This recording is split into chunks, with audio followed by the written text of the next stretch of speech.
전남 동구권에서 전해드립니다.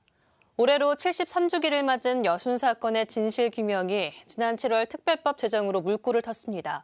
내년 1월 법 시행을 앞두고 후속 조치에 대한 의견을 수렴하는 공청회가 마련됐습니다. 김정대 기자의 보도입니다. 여순 사건 발생 73년 만에 이뤄진 여순 특별법 제정. 국가 차원의 진상규명에 물꼬를 텄다는 의미가 컸지만 법적 보완이 절실하다는 목소리가 잇따랐습니다.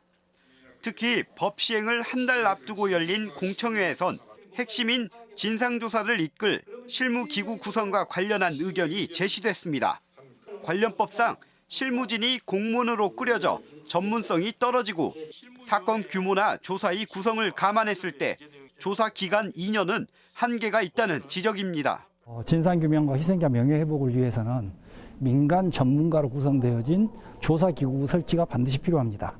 제주 4.3이 20년이 걸린 이유가 공무원이 이걸 조사했기 때문에 그런 겁니다.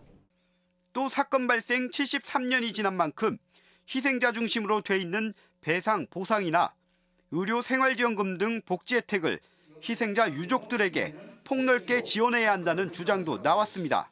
희생자들은 거의 안 계시고요. 이제 유족들도 지금 최연소가 유복자로 태어나신 분들이 73세입니다. 그래서 이분들에게 이제 혜택이 주어지는 것이 좀 빨리 이루어져야 되는 것은 분명합니다.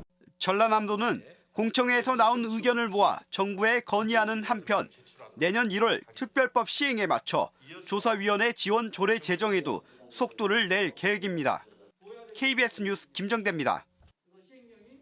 전남 최초 금속 가공 열처리 지원센터가 광양에 문을 열었습니다. 면적 1,790제곱미터 규모의 사업비 110억 원이 투입된 금속 열처리 지원센터는 관련 분야 연구와 인력 양성 지원 역할을 하게 됩니다. 전라남도는 이번 센터 건립으로 산업 기반이 열악해 타 지역에 의존해오던 전남 지역 기업들이 신제품 개발 지원과 비용 절감 효과를 누리게 될 것이라고 기대했습니다. 오늘 오전 9시 50분쯤 광양시 옥곡면 신금리 한 도로에서 이동식 주유 차량과 승용차가 충돌했습니다. 이 사고로 운전자 2명이 크게 다치고 경유 40리터가량이 유출됐습니다. 경찰은 정확한 사고 원인을 조사하고 있습니다. 지금까지 순천에서 전해드렸습니다.